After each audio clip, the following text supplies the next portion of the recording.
الحمد للہ ذی الجلالہ والصلاة والسلام علی صاحب الرسالہ وعلی آلہ واصحابہ ومجتہدی ملتہ اولی الایدی والابصار والنبالہ اما بعد فاعوذ باللہ من الشیطان الرجیم بسم اللہ الرحمن الرحیم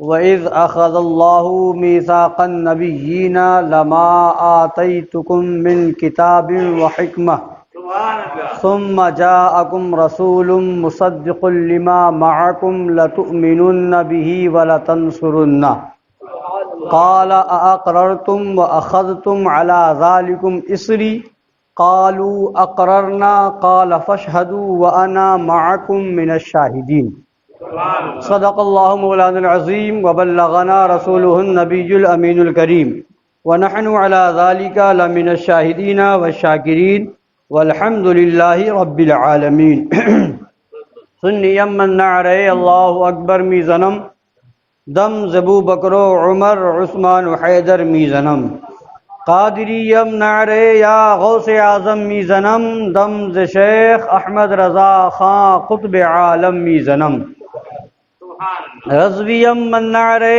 یا اعلی حضرت میزنم دم ز شیخ حشمت علی خان فرد عالم میزنم۔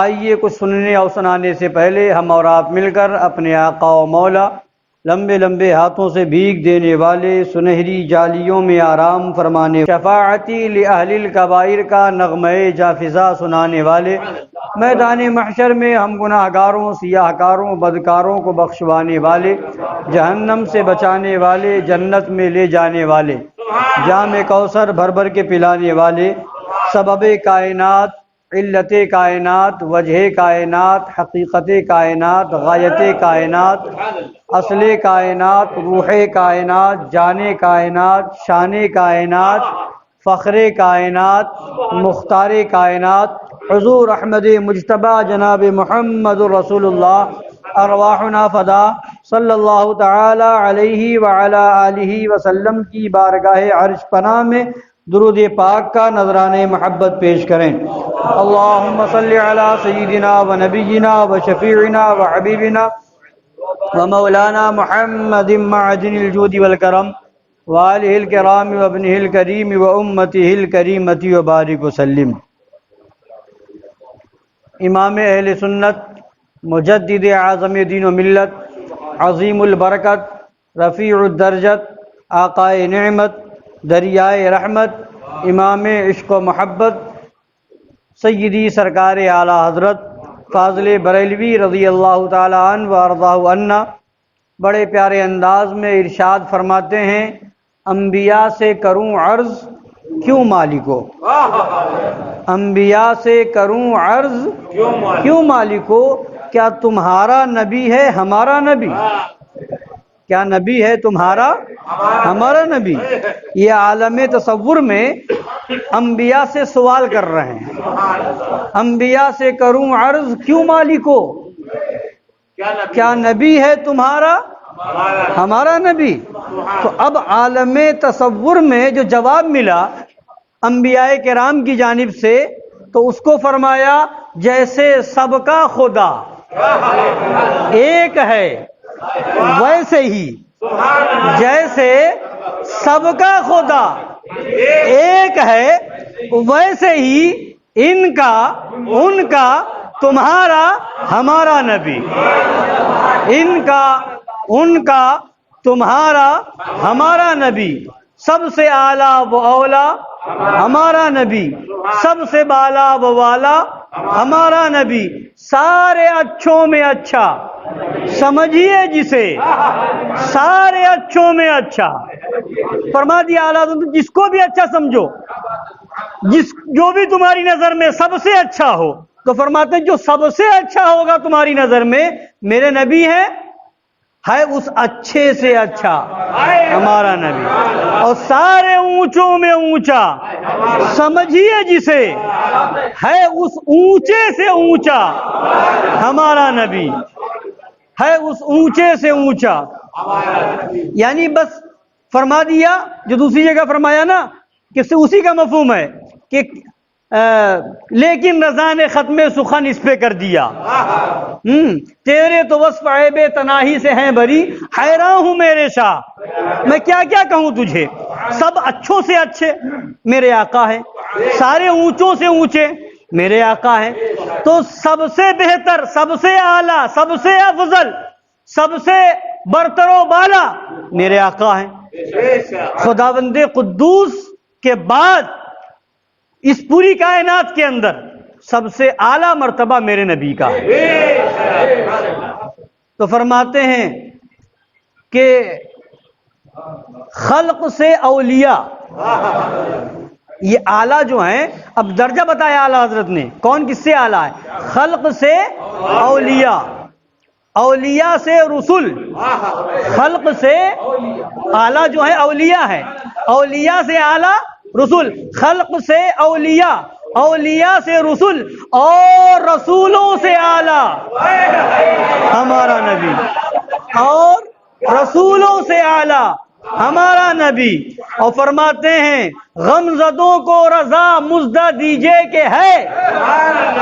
وہ کہتا ہے معاذ اللہ نبی بے بس معاذ اللہ، یہاں تو اعلیٰ فرما رہے ہیں غمزدوں کو رضا مزدہ دیجئے کہ ہے بے کسوں کا سہارا ہمارا نبی، بے کسوں کا سہارا ہمارا نبی. تو میرے آقا صلی اللہ علیہ وسلم کی شان تو یہ ہے کہ جب کچھ نہ تھا اللہ تھا.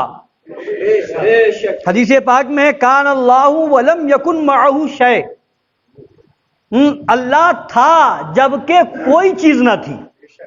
ولم یکن معہ شیء، اس کے ساتھ کوئی چیز نہ تھی مگر اللہ تھا. اب اللہ تھا وہ تو واجب الوجود ہے، وہ تو ازلی ہے، تو وہ تو تھا ہی.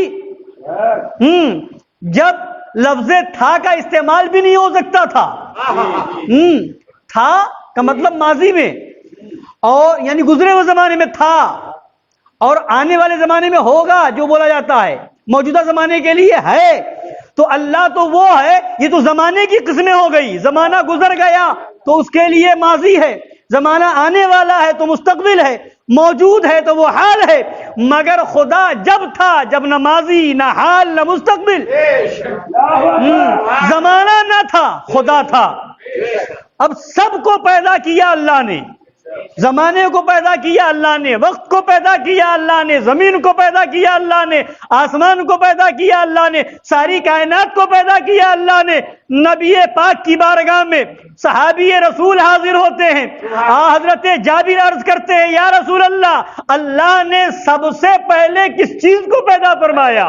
تو نبی فرماتے ہیں یا جابر ان اللہ تعالی خلق قبل الاشیاء نور نبی کا من نوری. اے جابر، اللہ نے ساری چیزوں سے پہلے تمہارے نبی کے نور کو اپنے نور سے پیدا فرمایا. نور نبی کا من نوری، تمہارے نبی کے نور کو اپنے نور سے پیدا فرمایا. تو خدا نے سب سے پہلے نبی کے نور کو پیدا فرمایا، یعنی نبی نور اللہ ہے، نبی نور الہی ہے. نبی کو اللہ نے اپنے نور سے بنایا، نبی کو اللہ نے اپنے نور سے بنایا. نبی خدا کے نور سے نبی کا نور بنا، اور اس نور سے ساری کائنات بنی.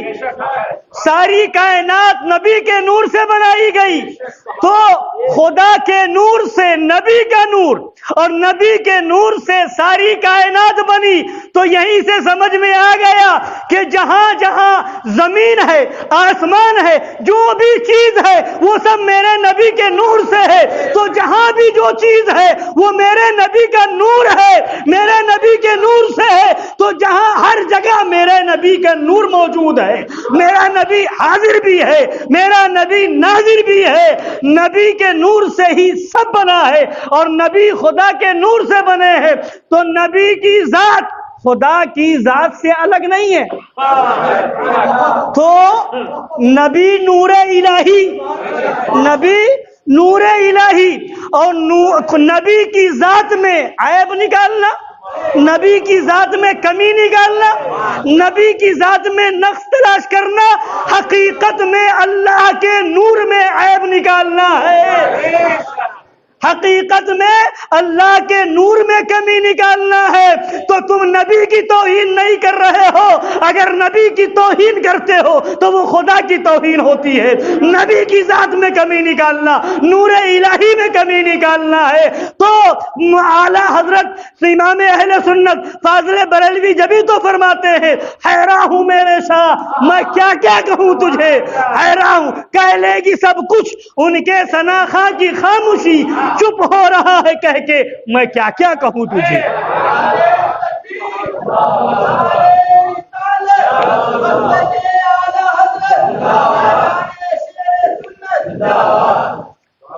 تو اسی نور کا یہ سب جلوہ ہے. اور اسی نور کے بارے میں قرآن نے فرمایا، وہی نور ہم تک آیا، قد جاءکم من اللہ نور و کتاب مبین. خدا فرماتا ہے تحقیق کہ تمہارے پاس آیا اللہ کی طرف سے ایک نور اور ایک روشن کتاب. تو وہ نور کون؟ یہاں نور سے مراد آقا کی ذات. میرے آقا صلی اللہ علیہ وسلم خدا کے نور ہیں. تو خلق سے اولیاء، اولیاء سے رسول، اور رسولوں سے اعلیٰ ہمارا نبی. تو ساری کائنات سے پہلے میرے آقا کے نور کو اللہ نے اپنے نور سے پیدا فرمایا. میرے آقا بھی جلوہ گر نہ ہوئے بظاہر طور پہ اس دنیا میں، مگر میرے آقا کا ذکر جنت میں بھی ہے، حوروں میں بھی ہے، غلمہ میں بھی ہے. حضرت آدم نے آنکھیں کھولی تو دیکھا اللہ کے نام پاک کے ساتھ محمد رسول اللہ کا نام پاک لکھا ہوا ہے. اور جتنے نبی آئے میرے آقا کے آنے کی بشارت دیتے گئے، جتنے نبی آئے میرے آقا کے آنے کی خوشخبری سناتے گئے. یہاں تک کہ فرمایا گیا کہ جب حضرت سلیمان علیہ الصلوۃ والتسلیم کا قافلہ گزر رہا تھا، حضرت سلیمان کا قافلہ جب گزرتا تھا، انسان بھی ہوتے تھے، جنات بھی ہوتے تھے، چرند و پرند بھی ہوتے تھے. جب وہ قافلہ گزرنے لگا، جب وہ قافلہ مدینہ طیبہ سے گزرا، تو حضرت سلیمان علیہ السلام فرماتے ہیں اے قافلے والوں سنو، یہ وہ شہر ہے جس شہر میں نبی آخر الزماں جلوہ گر ہوں گے. یہ وہ شہر ہے جو نبی آخر الزماں کی ہجرت گاہ ہوگی، اور خوش نصیب ہیں وہ لوگ جو انہیں دیکھیں گے اور ان پر ایمان لائیں گے. حضرت سلیمان علیہ السلام بشارت دے رہے ہیں. اور کتابوں کے اندر اگلی کتابیں جتنی ہیں ان سب کتابوں کے اندر میرے نبی کا ذکر ایسا موجود تھا، ایسا موجود تھا کہ جن جن لوگوں نے وہ کتابیں پڑھی ہیں وہ سب یہودی ہو یا نصرانی ہو، جن لوگوں نے توریت و انجیل و زبور کو پڑھا، ان سب کو وہ سب نبی کی صفتیں پڑھ کر کے، نبی کی شان پڑھ کر کے، نبی کی صفات کو پڑھ کر کے، نبی کی عظمتوں کو پڑھ کر کے وہ ایسے پہچانتے تھے کہ قرآن پاک میں آیا ہے ان لوگوں کے بارے میں یعرفونہ کما یعرفون ابناہم، کہ وہ لوگ نبی کو ایسے پہچانتے ہیں جیسے اپنے بیٹوں کو پہچانتے ہیں. بیٹوں کو پہچاننے میں کوئی کسی کو دشواری نہیں ہوتی، کوئی دشواری شک و شبہ نہیں ہوتا. ایک صحابی رسول ہیں جو توریت و انجیل کے عالم رہ چکے تھے.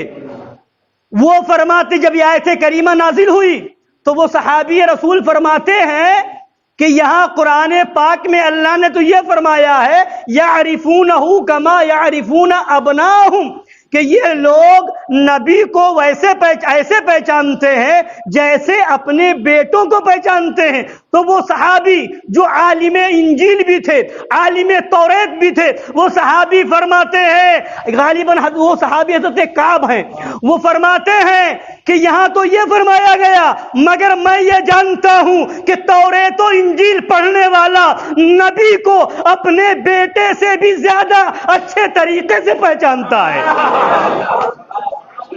اس لیے کہ ہو سکتا ہے کہ کسی کی بیوی نے خیانت کی ہو اور وہ بیٹا اس کا نہ ہو، یہ تو ہو سکتا ہے، مگر نبی کی صفتیں جو توریت و انجیل میں بیان کر دی گئی ہیں وہ پڑھ کر کے اور نبی کی ذات کو دیکھ کر کے کوئی شبہ ہی نہیں کر سکتا کہ اس نبی کے علاوہ کوئی اور نبی ہوگا۔ تو وہ میرے آقا صلی اللہ علیہ وسلم کی ذات ہے۔ ابھی دنیا میں تشریف آوری نہیں ہوئی ہے مگر چرچا ہو رہا ہے۔ حضرت عیسیٰ علیہ السلام کا قول موجود ہے قرآن پاک میں، وہ فرماتے مبشرم برسول یأتی من بعد اسمہ احمد، کہ میں بشارت خوشخبری دیتا ہوں ایسے رسول کی جو میرے بعد آئیں گے، ان کا نام احمد ہوگا۔ تو یہ چرچا میرے آقا کا ہو رہا تھا، ہو رہا ہے اور ہوتا رہے گا، اور میرے آقا کا ذکر نہ کل کوئی مٹا سکا تھا، نہ آج کوئی مٹا سکتا ہے، اور نہ صبح قیامت تک میرے آقا کا ذکر مٹ سکتا ہے۔ مٹ گئے، مٹتے ہیں، مٹ جائیں گے اعداء تیرے، نہ مٹا ہے نہ مٹے گا کبھی چرچا تیرا۔ اور میرے آقا کو جب اس دنیا میں اللہ تبارک تعالیٰ نے بھیجا تو بھیجنے سے پہلے کس شان سے عہد و پیمان لیا جا رہا ہے؟ میں نے جو آیت کریمہ پڑھی ہے وَإِذْ أَخَذَ اللَّهُ مِيثَاقَ النَّبِيِّينَ لَمَا آتَيْتُكُم مِّن كِتَابٍ وَحِكْمَةٍ، خدا فرماتا ہے یاد کرو جب اللہ نے نبیوں سے ان کا وعدہ لیا، یاد کرو جب اللہ نے نبیوں سے ان کا وعدہ لیا، لَمَا آتَيْتُكُم مِّن كِتَابٍ وَحِكْمَةٍ، جو میں نے تمہیں کتاب و حکمت دی، لما آتیتکم من کتاب و حکمت، ثم جاءکم رسول، خدا فرماتا ہے انبیاء کرام سے ثم جاءکم رسول مصدق لما معکم، پھر جب میرا محبوب، پھر جب رسول تمہارے پاس تشریف لائیں، مصدق لما معکم، تمہاری کتابوں کی تصدیق کرتے ہوئے، میرے رسول جب تمہاری کتابوں کی تصدیق کرتے ہوئے تمہارے پاس آئیں، حالانکہ خدا تو عالم الغیب والشہادہ ہے نا، خدا کو تو معلوم ہے کہ سارے نبی پہلے آئیں گے اور چلے جائیں گے، سارے نبیوں کے بعد 1,24,000 کم و بیش یا 2,24,000 کم و بیش جتنے بھی انبیاء ہیں وہ سب آ کر کے حضرت عیسیٰ تک چلے جائیں گے، پھر نبی جلوہ گر ہوں گے، مگر پھر بھی وعدہ لیا جا رہا ہے، پھر بھی خدا فرما رہا ہے ثم جاءکم رسول مصدق لما معکم، پھر جب میرا رسول تمہارے پاس آئے تمہاری کتابوں کی تصدیق کرتے ہوئے۔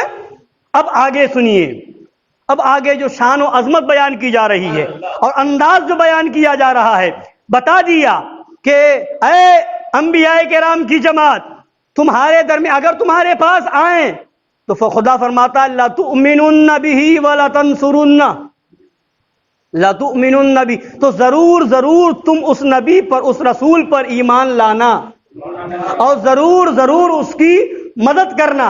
سرکار اعلیٰ حضرت نے اس کی بڑی اچھے انداز میں تشریح فرمائی ہے، ایمان افروز فرماتے ہیں یہاں پہ لَتُؤْمِنُنَّ میں جو ہے لام جو آیا ہے یہ لام قسم ہے، لَتُؤْمِنُنَّ میں لام قسم ہے، لَتَنْصُرُنَّ میں لام جو آیا ہے لام قسم ہے، اور یہ تاکید پیدا کرنے کے لیے، کلام میں زور پیدا کرنے کے لیے، کلام کو اور بھاری بنانے کے لیے لایا جاتا ہے۔ جیسے ہم اردو میں کہتے ہیں ضرور ضرور تمہیں یہ کرنا ہوگا، ضرور ضرور یہ کرنا ہوگا، یوں بھی کہہ سکتے تمہیں کرنا ہے، مگر ضرور ضرور کرنا ہے، ضرور کرنا ہے، یا اور ڈبل لگا دی ضرور ضرور کرنا ہے وغیرہ وغیرہ، تو یہ کلام میں تاکید زور پیدا کرنے کے لیے لایا جاتا ہے۔ تو یہاں پر فرماتے ہیں کہ وہ انبیاء کرام کی ذات تو معصوم ذات ہے، وہ معصومین کی جماعت ہے، جو خدا فرما دے گا وہ کریں گے، جو وہ وعدہ ان سے وعدہ لے لے گا وہ کریں گے، وہاں تو خطا کا امکان ہی نہیں ہے، وہاں تو غلطی ہونا ممکن ہی نہیں ہے، وہ تو یوں ہی فرما دیتا، مگر خدا اپنے محبوب کی عظمت بتانا چاہ رہا ہے، ایمان لاؤ گے، وعدہ لے رہا ہے مگر قسم کے ساتھ، ضرور ضرور ایمان لاؤ۔ اور ضرور ضرور ان کی مدد کرنا.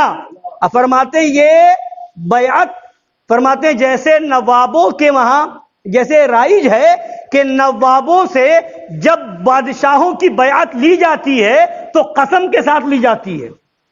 نوابوں سے جب بادشاہ کی بیعت لی جاتی ہے تو قسم کھلا کر کے لی جاتی ہے، قسم دی جاتی ہے، قسم دلائی جاتی ہے. تو یہاں پر بھی انبیاء کرام کو قسم دی جا رہی ہے کہ اے انبیاء کی جماعت، تمہیں قسم دی جا رہی ہے کہ میرے محبوب پر ایمان لانا، تمہیں قسم دی جا رہی ہے کہ میرے محبوب کی مدد کرنا. اور آگے سنیے، تو امینو کا معنی ہوتا ہے ایمان لانا. تو امینو ایمان لاؤ، تم ایمان لاؤ گے. اور یہاں پر ایک تو لام شروع میں آیا لا تؤمنو، تو یہ قسم کے لیے زور پیدا کرنے لیے انبیاء کو قسم دی جا رہی. اور آگے فرمایا لا تؤمنن، آگے جو نون بڑھایا گیا ہے. اسی طرح سے لتنصرن میں جو نون بڑھایا گیا ہے، جو گرامر عربی پڑھے ہوں وہ جانتے ہیں اور کہ یہاں یہ نون کا لفظ جو آگے بڑھایا گیا ہے تشدید والا نون، تو کبھی کبھی دو طرح کا نون استعمال ہوتا ہے عربی گرامر کے اعتبار سے. یہ فعل مضارع کا صیغہ ہے. ایک نون آتا ہے سکون والا، جزم والا، اور ایک ہے تشدید والا، وہ بھی تاکید کے لیے، کلام میں زور پیدا کرنے کے لیے، اور یہ بھی کلام میں زور پیدا کرنے کے لیے. مگر یہ نون مشدد جو ہے، تشدید والا نون، نون ثقیلہ، یہ زیادہ زور پیدا کرنے کے لیے لایا جاتا ہے. تو خدا نے شروع میں لفظ لا کا بھی استعمال کیا، لام قسم بھی استعمال فرمایا، اور آخر میں نون مشدد کو بھی استعمال فرمایا ہے. یعنی خوب سے خوب تاکید کر دی جا رہی ہے. حالانکہ انبیاء سے وعدہ لیا جا رہا ہے، وہ تو معصوم ہے، مگر نبی کی عظمت بتانا مقصود ہے کہ معصوم ہے، مگر بیعت کس کے بارے میں لی جا رہی ہے، وعدہ کس کے بارے میں لیا جا رہا ہے، اس نبی کی شان بتائی جا رہی ہے. اس لیے لام قسم بھی لایا جا رہا ہے، نون ثقیلہ بھی لایا جا رہا ہے. اور آگے فرماتا ہے لتؤمنن بہ ولتنصرن. اب ابھی انبیاء جواب نہیں دے پائے تھے، ابھی انبیاء کی طرف سے جواب بھی نہ آیا تھا کہ خدا فرماتا ہے قال اقررتم، یعنی وعدہ لینے میں اتنی جلدی ہے. اقررتم، میں اپنے نبی کے بارے میں وعدہ لے رہا ہوں تو ابھی تک جواب نہ ملا. اقررتم، اعلیٰ حضرت فرماتے ہیں کہ جیسے دو وعدے لیے گئے، ایک الستو بربکم، ساری روحوں سے وعدہ لیا گیا تھا، الستو بربکم، کیا میں تمہارا رب نہیں؟ تو سب نے کہا تھا قالوا بلا، یقیناً کیوں نہیں ہے میرے رب، تو یقیناً میرا رب ہے. تو ایک وہاں اقرار کرایا گیا تھا. اور اس وعدے الست کے بعد یہ دوسرا وعدہ انبیاء سے یہ لیا گیا ہے. تو یہ ہے. اچھا ایک چیز اور، جب اپنے بارے میں رب نے وعدہ لیا تو ساری روحوں کو اکٹھا کیا. الستو بربکم، کیا میں تمہارا رب نہیں ہوں؟ خدا نے جب وعدہ لیا تو ساری روحیں اکٹھا تھی، انبیاء کی بھی روحیں تھی، فرشتوں کی بھی روحیں تھی، کافروں کی بھی روحیں تھی، مومنین کی بھی روحیں تھی، مشرکین کی بھی روحیں تھی، فاسق کی بھی روحیں تھی، سب کی روحیں تھی، اولیاء کی بھی روحیں تھی، ساری روحیں تھی. سب سے وعدہ لیا گیا الستو بربکم، کیا میں تمہارا رب نہیں؟ اور خدا یہ بھی جانتا ہے کہ یہ وعدہ تو کر رہے ہیں، کر لیں گے، مگر دنیا میں جا کر کے مکر جائیں گے. معلوم تھا کچھ کافر ہوں گے، کچھ گمراہ ہوں گے، کچھ مشرک ہوں گے، کچھ مرتد ہوں گے، سب وعدے پر قائم نہ رہیں گے. مگر جب اپنا وعدہ لینا ہوا تو سب سے وعدہ لیا، بھلے دنیا میں جا کر کے مکر جائیں، بھلے دنیا میں جا کر کے کسی کو رب مان لے، بھلے دنیا میں جا کر کے شرک کرے، سب سے وعدہ لیا. مگر محبوب کے بارے میں جب وعدہ لینا ہوا تو سب سے وعدہ نہ لیا. انبیاء کی جماعت کو چنا اور انبیاء سے وعدہ لیا جا رہا ہے، اے محبوب میرے بارے میں وعدہ کر کے جائے، مکر جائے، یہ مجھے گوارا ہے، مگر آپ کے بارے میں وعدہ کرے اور جا کر کے مکر جائے، یہ مجھے گوارا نہیں ہے.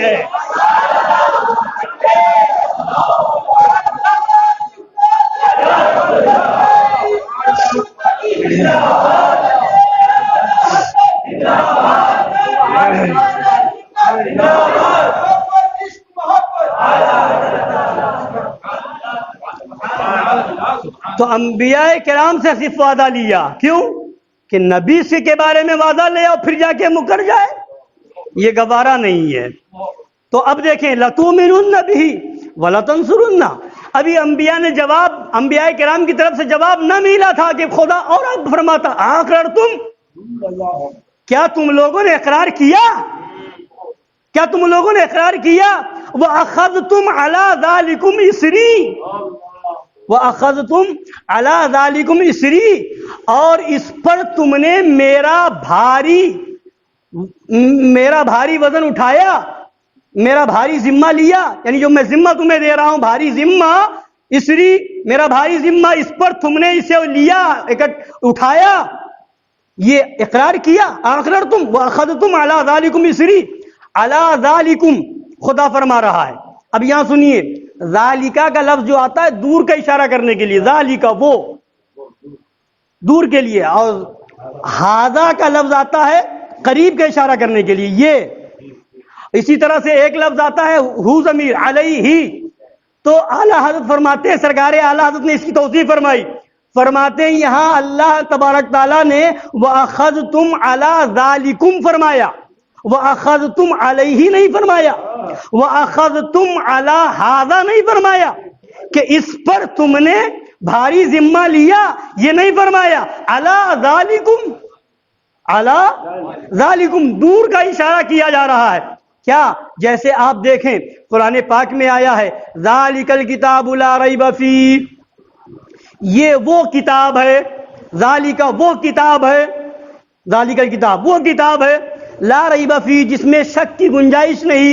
تو کتاب جو قرآن جو پڑھ رہے ہیں تو وہ تھوڑی یہ ہے، جو قرآن جو پڑھ رہے ہیں سامنے ہے نا، تو ذالک الکتاب کیوں؟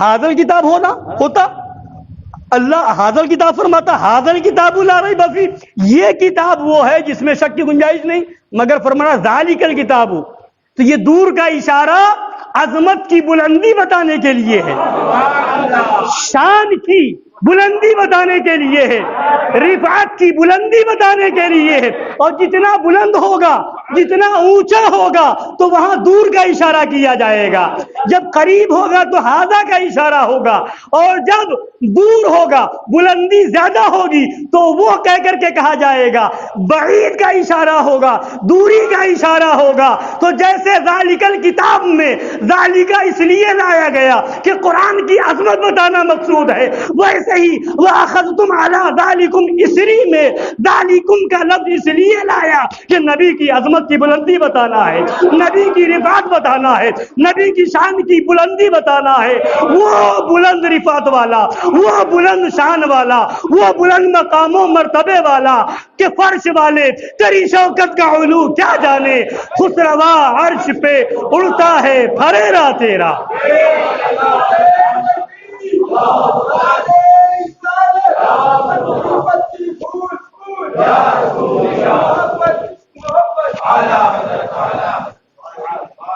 تو یہ فرماتے ہیں وَأَخَذْتُمْ عَلَى ذَلِكُمْ إِصْرِي، کیا تم نے میرا بھاری ذمہ اس پر لیا؟ قَالُوا أَقْرَرْنَا، سارے انبیاء کی جماعت نے یہی کہا، اقررنا، ہم نے اقرار کیا، ہم نے اس کو مانا۔ انبیاء کی جماعت، معصوم جماعت، خطا ممکن ہی نہیں، وعدہ کر کے مکرنا، اقرار کر کے انکار کرنا ممکن ہی نہیں۔ وہ انہوں نے کہہ دیا اقررنا، ہم نے اقرار کیا، مگر خدا آگے فرما رہا ہے یہ کیوں؟ یہاں تو امکان ہی نہیں ہے کہ یہ اقرار کر کے انکار کر جائیں گے، مگر پھر بھی خدا فرماتا قال، خدا نے فرمایا فاشہدوا، اے انبیاء کی جماعت آپس میں ایک دوسرے پر گواہ ہو جاؤ۔ یہ ہم اور آپ گواہ کب بناتے ہیں؟ گواہ کب خدشہ ہو، شبہ ہو، کہیں ایسا نہ ہو کہ انکار کر جائے، کہیں ایسا نہ ہو کہ یہ عدول کر جائے، یہ بعد میں اقرار سے مکر جائے، تو ہم کہتے ہیں آپ بھی گواہ ہو جائیے، آپ بھی گواہ ہو جائیے، آپ بھی گواہ ہو جائیے، لیجیے سائن کر دیجیے، دستخط کر دیجیے۔ مگر وہ تو انبیاء کی جماعت ہے، وہاں تو اقرار سے انکار ہو یہ ہو ہی نہیں سکتا۔ مگر خدا اپنے نبی کی عظمت بتا رہا ہے، اپنے نبی کے بارے میں وعدہ لے رہا ہوں تو اس شان سے لے رہا ہوں کہ معصومین کی جماعت ہے، مگر خدا فرماتا ہے فشہدوا، آپس میں ایک دوسرے پر گواہ ہو جاؤ۔ اور یہیں تک نہیں، خدا فرماتا وَأَنَا مَعَكُم مِّنَ الشَّاهِدِينَ، آپس میں گواہ ہو جاؤ۔ وَأَنَا مَعَكُم مِّنَ الشَّاهِدِينَ، اور میں تمہارے ساتھ گواہوں میں ہوں، میں تمہارے ساتھ گواہوں میں ہوں۔ تو یہ خدا اپنے نبی کی عظمت بتا رہا ہے۔ یہ دو کتاب پڑھ کر کے، یہ چند کتابیں پڑھ کر کے، یہ اردو کا لٹریچر پڑھ کر کے نبی کی عظمت کو سمجھیں گے، یہ نبی کے وقار کو سمجھیں گے۔ نبی کی عظمت تو وہ ہے کہ ابھی دنیا میں لوگ آئے نہیں ہیں، دنیا میں لوگ آئے نہیں ہیں، ابھی انبیاء کی آمد ہوئی نہیں ہے، ابھی رسولان اعظام تشریف نہ لائے ہیں، مگر نبی کی عظمت کا جھنڈا لہرایا جا رہا ہے، ان سے جو ہے وعدہ لیا جا رہا ہے، ایرے غیرے نتھو خیرے سے نہیں، انبیاء کی جماعت سے وعدہ لیا جا رہا ہے۔ اے دنیا والو، قرآن پڑھ کے سمجھو نبی کی عظمت کیا ہے، قرآن پڑھ کے سمجھو نبی کا مقام کیا ہے، نبی کی رفعت کیا ہے۔ تبھی تو اعلیٰ حضرت امام اہل سنت مجدد اعظم دین و ملت فاضل بریلوی رضی اللہ تعالی عنہ وارضہ عنہ پکار کے کہتے ہیں لیکن رضا نے ختم سخن اس پہ کر دیا، خالق کا بندہ خلق کا آقا کہوں تجھے۔ نبی کی عظمت، وہ نبی جلوہ گر ہوئے اس ربیع الاول شریف کے مقدس 12 تاریخ کو، 12 ربیع الاول شریف کو اس نبی کی آمد ہو رہی ہے۔ وہ نبی ہیں جن کو ذرہ ذرہ پہچانتا ہے۔ نبی خود فرماتے ہیں ارسلت الی الخلق کافہ، میں ساری مخلوق کی طرف رسول بنا کر بھیجا گیا ہوں۔ پچھلے نبی آئے، وہ کوئی بعض کسی قوم کی طرف نبی بنا کر کے بھیجے گئے، کوئی کسی خاص قبیلے کی طرف سے رسول بنا کر کے بھیجے گئے، کوئی کسی خاص بستی کے لیے رسول اور نبی بنا کر کے بھیجے گئے۔ میرے رسول ارسلت الی الخلق کافہ، ساری کائنات کے لیے، وہ ہر عالم کی رحمت ہیں، کسی عالم میں رہ جاتے یہ ان کی مہربانی ہے کہ یہ عالم پسند آیا۔ اور جب ایسا مقدس عظمت والا نبی ہمیں ملا تو کیا ہم اس کی خوشی نہیں منائیں گے؟ کیا ہم ایسے نبی کے نام پر جھنڈے نہیں لگائیں گے؟ کیا ہم ایسے نبی کے نام پر لائٹ نہیں لگائیں گے؟ کیا گھروں کو نہ سجائیں گے؟ ارے وہ نبی جب تشریف لائے خانہ کعبہ جھوم رہا تھا، وہ نبی تشریف لائے مکے کے در و دیوار جھوم رہے تھے، وہ نبی تشریف لائے تو حضرت آمنہ نے مکہ شریف میں بیٹھ کر کے قیصر و کسریٰ کے محلات کو دیکھ لیا تھا۔ وہ نبی جب تشریف لا رہے ہیں تو حضرت آمنہ کے پاس حضرت حوا آ رہی ہیں، مبارکباد دے رہی ہیں، حضرت آمنہ کے پاس حضرت مریم آ رہی ہیں، مبارکباد دے رہی ہیں، حضرت آمنہ کے پاس حوریں آ رہی ہیں، مبارکباد دے رہی ہیں، حضرت جبریل امین آ رہے ہیں نبی کی آمد کی خوشیاں منانے کے لیے، اور کعبہ کی چھت پر جھنڈا نصب کر رہے ہیں۔ تو یہ میرے آقا کی آمد کا یہ عالم تھا کہ یہ چاند بنایا گیا تو نبی کی آمد کے صدقے میں، سورج بنایا گیا نبی کی آمد کے خوشی میں، یہ زمین بنائی گئی نبی کی آمد کی خوشی میں، آسمان بنایا گیا نبی کی آمد کی خوشی میں، پہاڑ بنایا گیا نبی کی آمد کی خوشی میں، یہ دریا بنایا گیا نبی کی آمد کی خوشی میں۔ تو سب نے جو ہے نبی کی آمد پہ خوشی منائی۔ ایک تھا جسے خوشی نہ تھی، پر کسی پر کہنے والے نے کہا نثار تیری چہل پہل پر ہزاروں عیدیں ربیع الاول، نثار تیری چہل پہل پر ہزاروں عیدیں ربیع الاول، سوائے ابلیس کے جہاں میں سبھی تو خوشیاں منا رہے ہیں، سوائے ابلیس کے جہاں میں سبھی تو خوشیاں منا رہے ہیں۔ تو جو ابلیس تھا اسے خوشی نہ تھی، آج جو ابلیس کی اولاد ہے اسے خوشی نہیں ہے۔ جہاں دیکھو کہ گھر سجا ہے سمجھ لو یہ نبی کے چاہنے والے کا گھر ہے، اور جہاں دیکھو اپنے کو مسلمان بھی کہہ رہا ہے اور گھر پہ نہ جھنڈا لگا ہو اور نہ لائٹ لگی ہو. اگر ناواقفی نادانی میں تو بات الگ ہے, مگر یہ جانتے ہوئے کہ نبی کی آمد کی خوشی ہے اور جان بوجھ کر کے بغض میں نہیں لگاتا ہے, تو سمجھ لو یہ ابلیس کی اولاد کا گھر ہے, یہ ابلیس کے خاندان کا گھر ہے. نثار تیری چہل پہل پر ہزاروں عید ربیع الاول, سوائے ابلیس کے جہاں میں سبھی تو خوشیاں منا رہے ہیں.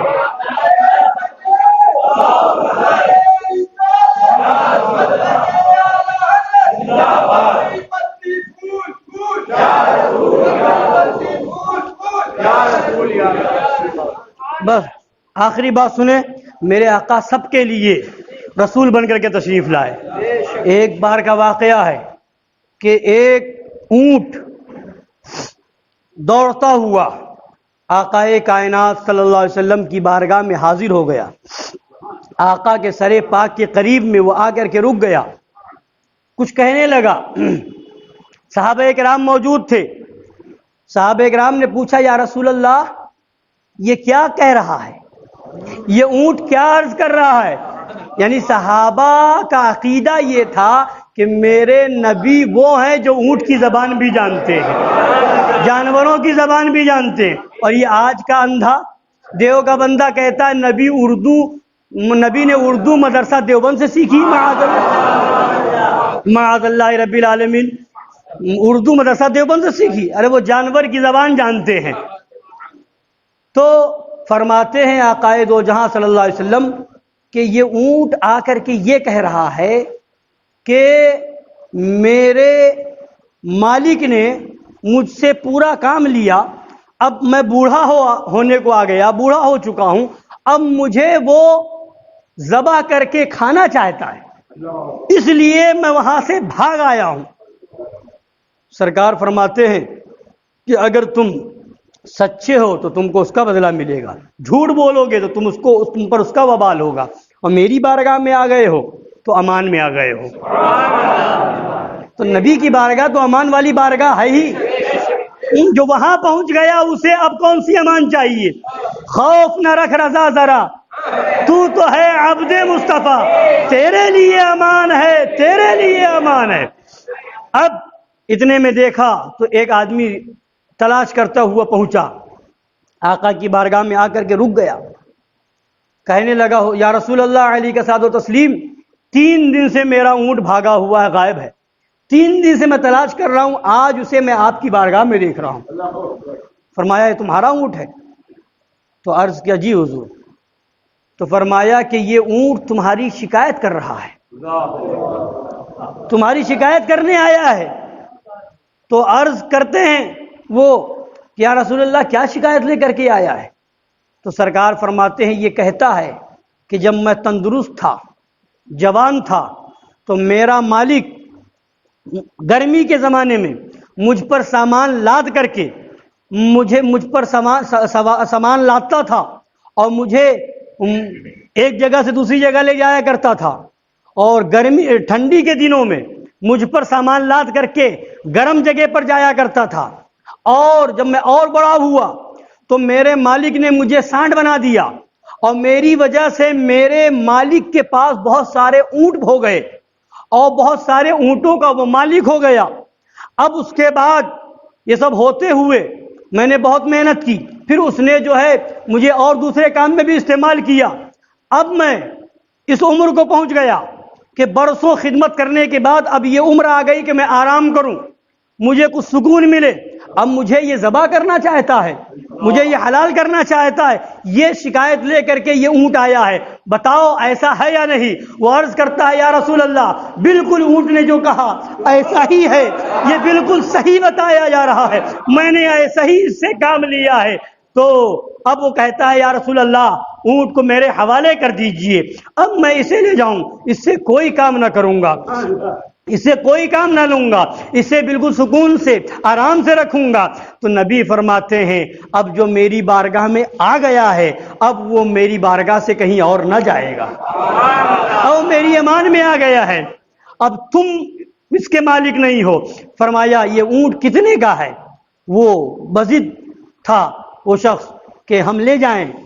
میں کوئی کام نہ لوں گا. فرمایا نہیں، اب اس کا زیادہ میں مستحق ہوں کہ میں جانوروں پر رحم کروں. پھر غالباً 100 درہم میں، غالباً یا 100 دینار میں اس کو میرے آقا صلی اللہ علیہ وسلم نے خریدا اور خرید کر کے آزاد فرما دیا. اب جب آزاد کیا، پھر اس کے بعد اس اونٹ نے کچھ کہا، میرے آقا نے فرمایا آمین. پھر کچھ کہا، میرے آقا نے فرمایا آمین. پھر کچھ کہا، میرے آقا نے فرمایا آمین. پھر کچھ کہا تو میرے آقا کی آنکھوں سے آنسو جاری ہو گئے، گریہ فرمانے لگے. اب وہ لوگ پریشان ہو گئے، یا رسول اللہ کیا معاملہ ہے، اس اونٹ نے کیا کہا؟ تو نبی فرماتے ہیں کہ اس اونٹ نے کہا کہ اللہ آپ کی امت کو ایسے ہی آزاد فرما دے جیسے آپ نے مجھے آزاد فرما دیا. تو میں نے کہا آمین. اور اس اونٹ نے کہا اللہ آپ کی امت کی جان مال کی، آپ کی امت کی حفاظت ایسے ہی فرمائے جیسے آپ نے میری حفاظت فرمائی ہے. تو میں نے کہا آمین. 3 باتیں کہی تھی، ایک بات اور تھی. اور پھر دوسری بات، چوتھی بات یہ تھی کہ اس اونٹ نے یہ کہا کہ اللہ آپ کی امت کے اندر سے آپس کے لڑائی جھگڑے اور خون ریزیوں کو ختم فرما دے. تو میں رونے لگا، آنسو آ گئے. فرماتے ہیں کہ یہ وہ باتیں ہیں کہ جن باتوں کو میں نے خدا سے خود مانگا تھا، خدا سے میں نے یہ دعا کی تھی، وہ ساری باتیں جس پر میں نے آمین کہی ہے، وہ باتیں خدا کی بارگاہ میں مقبول ہوئی. اور یہ بات کہ خون ریزی والا معاملہ میری امت کے اندر، یہ خدا نے فرما دیا کہ یہ امت کے اندر موجود رہے گا. تو مجھے اس پر آنسو آ گئے کہ میری امت خون ریزیوں سے نہیں بچ پائے گی، آپس میں خون ریزیاں ہوں گی، آپس میں خون ایک دوسرے کا بہایا جائے گا. تو یہ آقا صلی اللہ علیہ وسلم کی ذات ہے کہ اونٹ وہاں فریاد لے کر کے آئے، ہرن وہاں فریاد لے کر کے آئے، کنکر میرے نبی کا کلمہ پڑھے. پیارے اعلیٰ حضرت عشق و محبت میں جھوم کر کے ارشاد فرماتے ہیں میرے مولا کی ہے بس شان عظیم، جانور بھی کریں جن کی تعظیم، سنگ کرتے ہیں عدم سے تسلیم، پیڑ سجدے میں گرا کرتے ہیں، وصف رخ ان کا کیا کرتے ہیں، شرح و شمس و ضحا کرتے ہیں، ان کی ہم مدح و ثنا کرتے ہیں جن کو محمود کہا کرتے ہیں. اللہ تبارک و تعالی ہم سب کو سچا پکا عاشق رسول بنائے اور نبی کی آمد پر خوب خوب خوشیاں منانے کی توفیق عطا فرمائے. نبی کے نام پر جو کچھ ہو سکے اس مبارک مہینے میں آپ لنگر کریں، دوست احباب کو کھلائیں، غریبوں کو دیں، لوگوں کی مدد کریں. جتنا اچھی نیت سے آپ یہ کریں گے انشاءاللہ نبی کی بارگاہ میں وہ مقبول ہوگا. ایک واقعہ ہے، اس دن بتایا تھا، پھر بتاؤں تاکہ ایمان تازہ ہو، دل میں محبت پیدا ہو اور یہ سب کرنے کے لیے نیت بھی اچھی ہو. حضرت شاہ ولی اللہ محدث دہلوی رضی اللہ تعالیٰ عنہ جو اسماعیل دہلوی کے دادا ہیں، شاہ ولی اللہ محدث دہلوی، اسماعیل دہلوی جو ہے ان کا پوتا ہے مگر باپ دادا کے نقش قدم پہ نہیں رہا. تو یہ وہابی ہوں دیوبندی ہوں اسماعیل دہلوی کو مانتے ہیں، ماننے کا دعویٰ تو کرتے ہیں شاہ ولی اللہ محدث دہلوی کو بھی. تو ولی اللہ خاندان کا یہ شخص تھا جس کا نام اسماعیل دہلوی تھا. تو حضرت شاہ ولی اللہ محدث دہلوی کے والد ہیں حضرت شاہ عبد الرحیم دہلوی. ان کا معمول یہ تھا، تو ان وہابیوں سے کہو کہ اپنے باپ اسماعیل دہلوی کے پردادا ہی کا نقش قدم اختیار کر لو. تو ان کا معمول تھا کہ ربیع الاول شریف کے مہینے میں فاتحہ وغیرہ کراتے، لنگر کراتے، لوگوں میں جو کچھ ہو سکتا تو تقسیم کرتے تھے اچھے سے اچھا. ایک سال قحط کا زمانہ آیا، قحط سالی ہو گئی، دانا غلہ وغیرہ ملنا مشکل ہو گیا. اس زمانے میں ربیع الاول شریف کا مہینہ جب آیا بہت مشکل سے بھنے ہوئے چنے ملے. آپ نے ان بھنے ہوئے چنوں کو لیا، فاتحہ وغیرہ دی اور آقا کے نام پر تقسیم فرما دیا. اب ہو سکتا ہے دل میں خیال پیدا ہوا ہو کہ اتنا اچھا لنگر کرتا تھا، اتنا عمدہ اہتمام کرتا تھا، مگر اس سال کیا کریں، قحط سالی ہو گئی، کوئی سامان نہ ملا، غلہ نہ ملا، دانہ نہ ملا، تو میں کچھ نہ کر سکا، یہی مختصر سا کیا۔ تو دل میں کچھ ایسا احساس ہوا ہو، جب سوئے تو آقا کا دیدار ہوا، سرکار تشریف لائے تو انہوں نے کیا دیکھا کہ جس چنے کو میں نے تقسیم کیا تھا میرے آقا وہ چنا تناول فرما رہے ہیں، وہ چنا نوش فرما رہے ہیں۔ تو آقا کی بارگاہ میں نیت دیکھی جاتی ہے، اپنی نیت درست رکھے اور آقا کے نام پر آقا کے چاہنے والوں کو کھلائیں پلائیں، ان کے نام پر لنگر کرے، تقسیم کرے، انشاءاللہ اگر انہوں نے سرکار نے قبول فرما لیا تو پھر ہمارا یہاں بھی بیڑا پار ہے، وہاں بھی بیڑا پار ہے، کیونکہ خدا کی رضا چاہتے ہیں دو عالم، خدا چاہتا ہے رضا محمد صلی اللہ علیہ وسلم۔ اللہ تعالی ہم سب کو اس پر عمل کی توفیق عطا فرمائے، آمین۔ وما علینا الا البلاغ المبین۔ صلاۃ السلام کے لیے کھڑے ہو جائیں۔